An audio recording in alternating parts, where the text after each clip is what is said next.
Hi everyone, welcome to the farmstead. I'm pleased to have this opportunity to share with you my home and my studio. My family's been in this area for 60 some years now. We're not really a farm as such anymore. The local farmer comes in and plows the fields and such. We have a few farm buildings. I must point out this is not my home, this is my summer studio. I usually work in my home, but that's a bit of a construction site as well. So my winter studio has become a storage space, effectively, and I've been shoehorned into a corner. So I'm going to show you this instead if you want to step inside. So this too is a work in progress. It's been going on for a few years now. I do a little bit at a time. I've kind of enjoyed being Dave the construction guy this last little while though. Even though I'm not painting a lot in here, I'm doing stretching of canvases, some larger pieces, a lot of shipping, packing.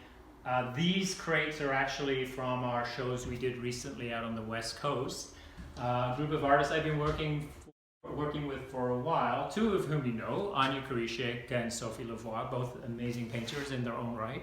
So in 2018, we showed at the Robert Bateman Center for the whole summer. We were invited then to show at the Maritime Museum in Victoria, and following that we went to the Union Club of Victoria.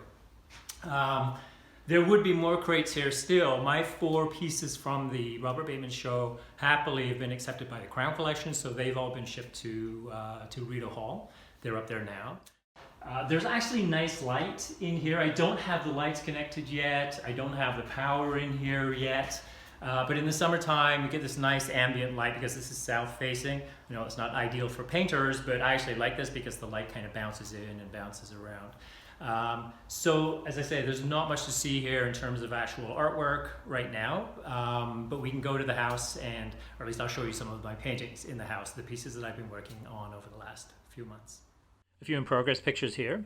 This first piece is the Cochrane Art Gallery in Washington, D.C., just across from the White House. Most of my architectural pieces are locations in Toronto, but the inscription over the door here always caught my imagination. One of my long-standing collectors was a trustee there for many years. The gallery is closed now, unfortunately, and somewhat ironically. It's become part of George Washington University, but this was the oldest and probably the best private art collection in the United States. The raven was an addition. I was reading about raven mockers in Cherokee mythology when I started this piece. The raven is generally regarded as a symbol of change, among other things. So another West Coast painting here, you see progressing. The West still has a hold of me, and particularly now, I think, because I'm not in the city quite so often. A completed piece here, this time from the coastline, just a couple of hours drive north of Victoria. Anyway, I hope you'll be able to drop into the gallery sometime soon to see these pieces, and maybe we'll even have a chance to actually meet there in person at some point. For now, though, thanks again for taking the time to join me here. Keep well and have an enjoyable summer.